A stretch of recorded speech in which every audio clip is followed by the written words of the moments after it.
আসসালামু আলাইকুম প্রিয় দর্শক, আপনাদের সবাইকে সাদর আমন্ত্রণ জানাচ্ছি বাংলা ভিউ লাইফে। আপনাদের সাথে আছি আমি হাসান মোহাম্মদ শামীম, আমার সাথে ক্যামেরায় আছেন মোজাম্মেল হক। দর্শক, এই মুহূর্তে আমরা অবস্থান করছি সিলেট নগরীর চারাধিগির পাড় যে এলাকাটি আছে সেই এলাকাটিতে একটা অন্যরকম গল্প শোনানোর জন্য আজকে আপনাদের সামনে হাজির হয়েছে। দর্শক, আপনাদেরকে জানাবো তিন ভাইয়ের অদম্য সংগ্রামের গল্প।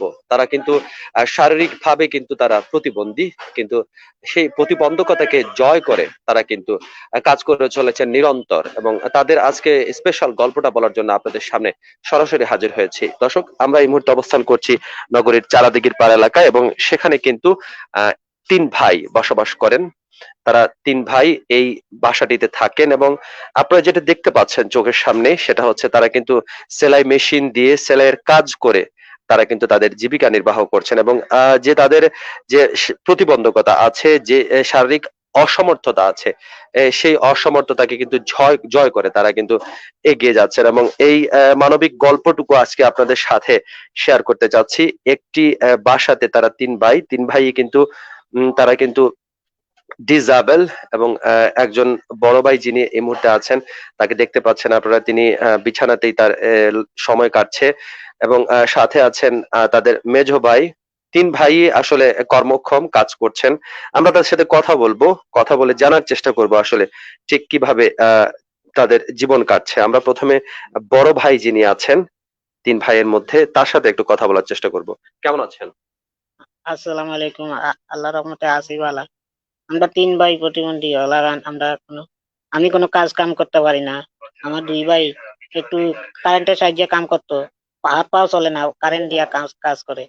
আজকে 2 বছর থেকে কাম কাজ নাই। আমাদের বাপ মারা গেছে দীর্ঘ 2 বছর হইব। আমার মা অসুস্থ। আমরা চলতে পারি না, খাইতে পারি না, বাসা ভাড়া ঠিক মতো দিতে পারি না। মাননীয় মেয়র সাহেব আইসলা, আজাদ সাহেব আইসলা, সকালে আশ্রয় দিয়া গেছেন আমরা একটা বাসস্থানের ব্যবস্থা করিয়া দিব। আমরা জন্মকর্ম সিলেট ও পাড়ার ও আশায় আছে, যদি সরকার,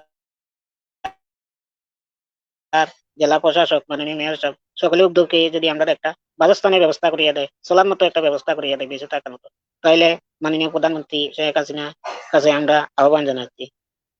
এই আমাদের সমস্যা। আমরা ঠিক মতো খাইতে পারি না, বাসা বাড়াইতে পারি না, ঘর থেকে আমরা বাড়াইতে পারি না। আমার মার খুব কষ্ট হয়ে যায় আমরা তিনজনকে নিয়ে। আমার চলাফেরা ফেরা পায়খানা আমার সব আমার আম্মাই আমারে নিয়ে যায় আনে বাথরুমে। আমার আম্মা স্ট্রোক করছেন আজকে 10 বছর ধরে, ওষুধের উপরে আছে।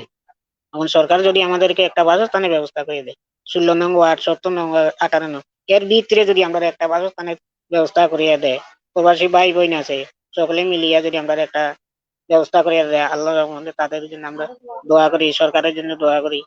মাননীয় মেয়র সাহেব আছেন, তাইনের জন্য দোয়া করি, তাই না আশ্বাস দিয়া গেছে। তাই না? আপনার নামটা কি বলবেন? আমার নাম কামাল আহমদ। আর আমার আব্বা আব্দুর রহিম মৃত, আম্মা সকিনা বেগম, আমার মেজু ভাই দুলাল আহমদ, সেজু ভাই শহীদ আহমদ।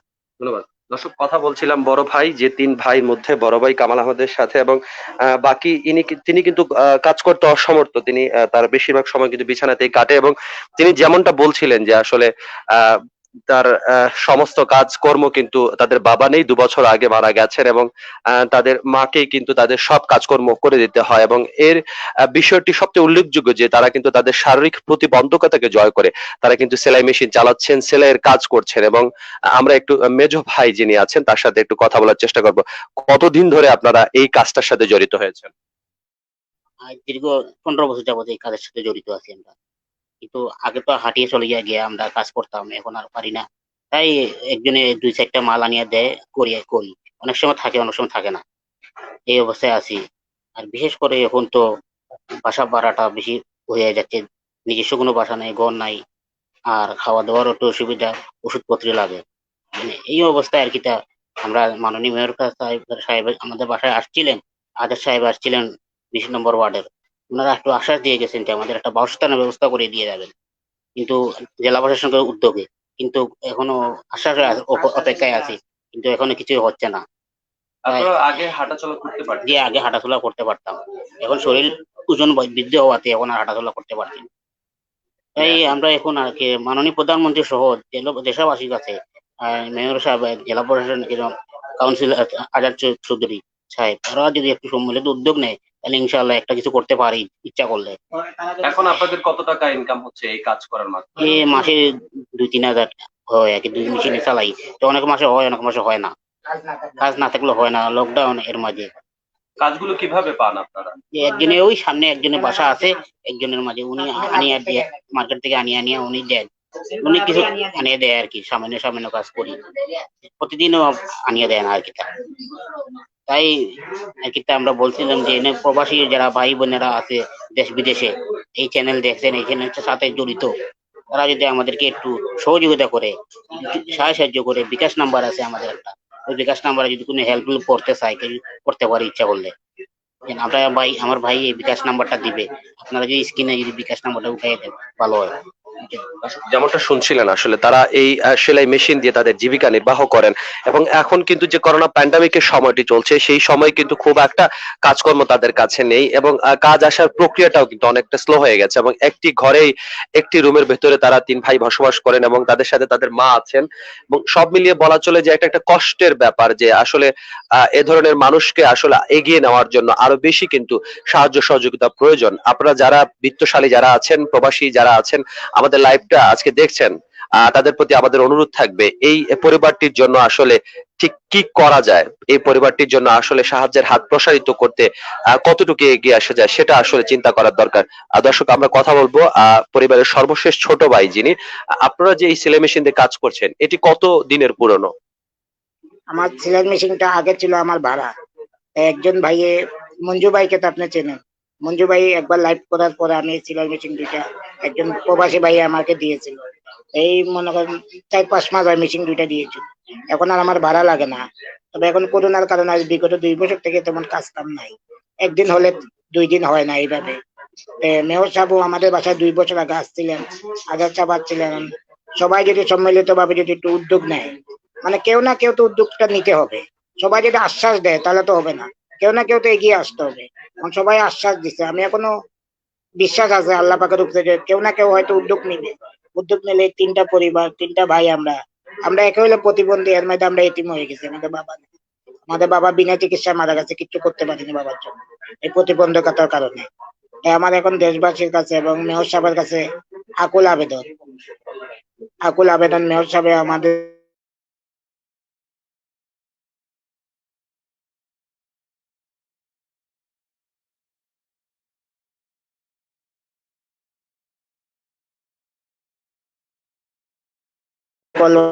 কথা বলবেন, জেলা প্রশাসনের সাথে কথা বলে আমাদেরকে একটু বাসস্থানের ব্যবস্থা করবেন এই সিলেট টাউনের ভিতরে। কারণ আমরা সিলেট টাউনের ভিতরে টুকটাক কাজ কাম করি, হয়তো বাইরে দিলে আমরা অনেক দূর, এখানে হয়তো ঠিক আছে আমাদের বাসা ভাড়া লাগবে না, কিন্তু আমরা কোনো কাজ কাম পাইবো না। সিলেট টাউনের ভিতরে একজনে হয়তো সামনে আসি দেখে 10 টাকা 5 টাকা সাহায্য করে, ওই হিসাবে আজ 2 বছর আব্বা মারা গেছে। আমরা হয়তো আল্লাহ কাউকে মারে না, হয়তো একটু কষ্টে চলছে, ঠিক আছে। এখন কোনো প্রবাসী ভাই যদি আমাকে একটু হেল্প করে, বা মেয়র সাহেব আসুন, সবাই আসুন, আমার একটা বিকাশ নম্বরও আছে, বিকাশ নম্বরটা চাইলে বলতে পারি। আমার বিকাশ নম্বর 017711202221। আমি আবার বলছি 017711202221। এই বিকাশ নম্বর আমাকে চাইলে সাহায্য করতে পারে। আপনি সরকারি কোনো সাহায্য পান কিনা? সরকারি সাহায্য বলতে আমি একটা ভাতা পাই, সেটা 6 মাস পর পর দেয়। এই ভাতার টাকা অবশ্য আমাদের উপকারে লাগে যে তা না, হয়তো আমাদের ওষুধপত্র তুলে লাগে, কিন্তু সাংসারিক ভাবে আমাদের কোনো। হ্যাঁ। আর মেয়র সাহেব আমাদেরকে বলছেন যে উনি যতদিন উনি বাসস্থানের ব্যবস্থা করতে না পারবেন, উনি আমাদের বাসস্থানের ভাড়া দিবেন। এখন উনি দিচ্ছেন, উনি আজ 2 বছর থেকে আমাদের বাসার ভাড়াটা উনি দিচ্ছেন 2 বছর যাবত। তো উনাকে আল্লাহ উনার ভালো করুক, তবে আল্লাহ উনার হায়াত দুক। তবে আমি জানি উনি একটা ব্যবস্থা করবেন, উপরে আল্লাহ নিচে উনি একটা ব্যবস্থা করবেন। উনি আমাদের কষ্টটা বুঝতে পেরেছেন, তাই একজন মেয়র সাহেব হয়ে আমার ঘরে এসেছেন, এটাই অনেক কিছু আমার জন্য, অনেক বড় আমার জন্য। তা আমি এখন উনার আশার উপরে আছি, আল্লাহ ওনার কান্দে ফেরেশতা উঠে দেয়, উনি আমার জন্য একটা ব্যবস্থা করুক, বুঝছেন। আর আমাদের মতো একজন মানুষকে একটা ঘর বানিয়ে দেওয়া, আর জান্নাতে একটা মসজিদ বানিয়ে দেওয়া এক সমান। উপরে আল্লাহ, নিচে আম্মা ছাড়া আমাদের আর কেউ নেই, আমাদের আগেও কেউ নেই, পাশে কেউ নেই। ওই মেয়র সাহেব আছে, উনি আছে মাঠে। দর্শক যেমনটা শুনছিলেন আসলে তারা বলছিলেন তাদের অবস্থার কথা, তাদের দুঃখ দুর্দশার কথা বলছিলেন। আমরা একটু কথা বলবো, তাদের মায়ের সাথে কথা বলার চেষ্টা করব। আহ, ঠিক কিভাবে কাটছে আপনাদের সময়, এবং এই যে আপনার 3 শিশু সন্তান যারা ডিজেবল হয়ে গেলেন বা প্রতিবন্ধী হয়ে গেলেন, সেটা কিভাবে হয়েছিল?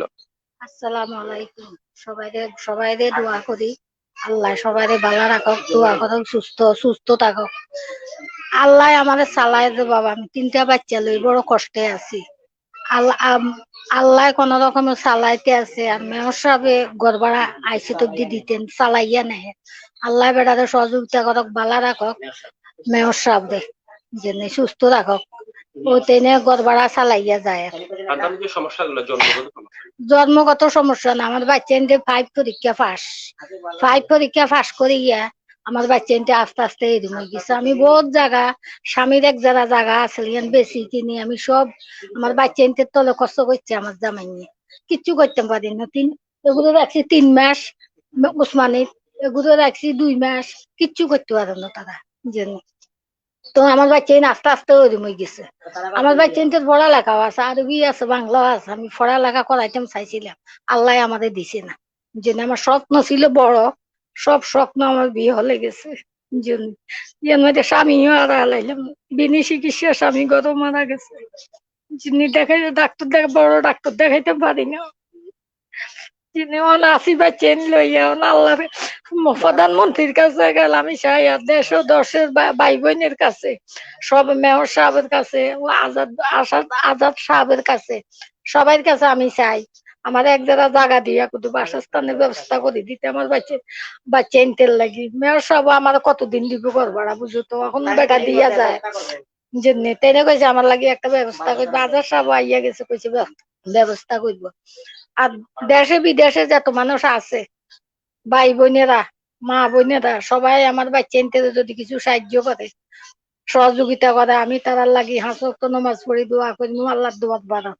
আর প্রধানমন্ত্রীরাও দোয়া করবো, শেখ হাসিনাতে যদি আমার বাচ্চা একটা ব্যবস্থা করে দেয়, জন্য দোয়া করি তারার লাগি, সবাই লাগি দোয়া করি। আল্লাহ যদি আমার এই বাচ্চা এনলে, আমার বহুত কষ্ট, আমি হাড়ের রুগী, কোনদিন আমি মারা যাইমু জন্য, কোনদিন আমি মারা যাইমু। আমাদের দেখো 1 ডিব্বা ওষুধ, মাসে আমার 2000 টাকার ওষুধ লাগে। আমি ওষুধ আছি, এর বাচ্চা এনতে তোলা দেওয়া, আমার শরীরের মাঝে কিচ্ছু নাই, আসি আল্লাহ রাখছে কোন রকম। বাচ্চা এনতে দোয়ারায় বাঁচি গেছি আমি, নাহলে আমার 3 মেডিকেল নিয়েছে, কোনো ডাক্তার হচ্ছে না বাইশ মান। আল্লাহ কইতে গিয়ে হায়াত দিয়েছে বাচ্চা এনতে বাইকে জন্য। মেয়র সাহেবের কথা বারবার কই, মেয়র সাহেবের আল্লাহ বালা রাখক, দোয়া করি আল্লাহ সুস্থ রাখক, তেনে আমার বাসা ভাড়াটা চালাই যায় জন্য। দর্শক আসলে যেমনটা শুনছিলেন যে এই 3জন ছেলের ভার কিন্তু বহন করছেন মা, এবং তিনি নিজেই অসুস্থ। তিনি জানাচ্ছিলেন যে তার অসুস্থতার কথা, এবং অসুস্থ থাকাকালীন তিনি বলছিলেন যে যদি তার কিছু একটা হয়ে যায় তাহলে তার এই 3 ছেলের অবস্থা পরবর্তীতে কি হবে। এবং এখানে তাদের এই বাসাতে কিন্তু অনেকেই ঘুরতে এসেছেন, অনেকেই কিন্তু দেখে এসেছেন। সিলেট সিটি কর্পোরেশনের মেয়র এসেছেন, আরো অনেকেই এসেছেন, এবং তারা প্রতিশ্রুতি দিয়েছেন, এবং যারা বলছিলেন যে এটি তাদের যে বাসা ভাড়া সেটি কিন্তু মাননীয় মেয়র সেটা বহন করছেন। কিন্তু তাদের যে সারা মাসের যে জীবিকার জন্য যে টাকাটির প্রয়োজন হয়, সেটা আসলে সেলাই মেশিনে কাজ করে কিন্তু তারা পুরোপুরি সংকুলান করতে পারছেন না। এবং এজন্যই আজকে আমরা আসলে মূলত লাইভে এসেছি। আমরা জানানোর চেষ্টা করছিলাম একটি হতদরিদ্র পরিবারের গল্প, এবং এই পরিবারের যে সদস্যরা আছেন, 3জন সদস্য, 3জন সদস্যই কিন্তু একটা বয়সের পরে কিন্তু তারা ডিসএবল হয়ে যান, তারা কিন্তু জন্মগত প্রতিবন্ধী নন। এবং তাদের মায়ের সাথে কথা বলছিলাম, আপনারাও শুনছিলেন, তিনি কিন্তু কান্নায় ভেঙে পড়েছেন কথা বলতে গিয়ে। এবং এই করোনা প্যান্ডামিকের যখন লকডাউন চলছে, তাদের জীবন ধারণ আসলে অনেক কঠিন হয়ে দাঁড়িয়েছে। দর্শক, আপনাদের প্রতি আমাদের প্রত্যাশা থাকবে, আপনাদের প্রতি আমাদের আহ্বান থাকবে, আপনারা যেন এই পরিবারটির প্রতি সাহায্যের জন্য এগিয়ে আসেন, এবং যারা সংশ্লিষ্ট কর্তৃপক্ষ আছেন, যারা আসলে এই বিষয়গুলো নিয়ে কাজ করেন। আমরা একটু আগে সমাজসেবা অধিদপ্তরের সহ সমাজসেবা অফিসের কার্যালয়ে কথা বলছিলাম, এবং তারা বলছিলেন যে 750 টাকা করে এই ফ্যামিলির প্রত্যেক সদস্যকে দেওয়া হয়, কিন্তু 750 টাকা করে যে টাকাটি দেওয়া হয় সেটা আসলে খুব একটা কিন্তু সাফিসিয়েন্ট নয়।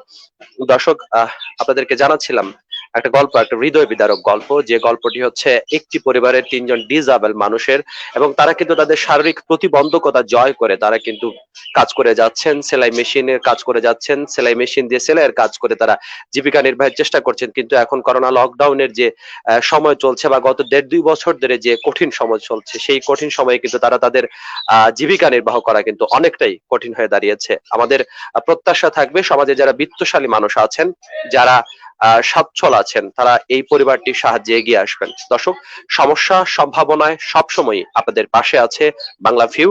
দেখা হবে অন্য কোনো লাইফে, অন্য কোনো সময়ে। আজকের মতো বিদায় নিচ্ছি। খুদা হাফেজ।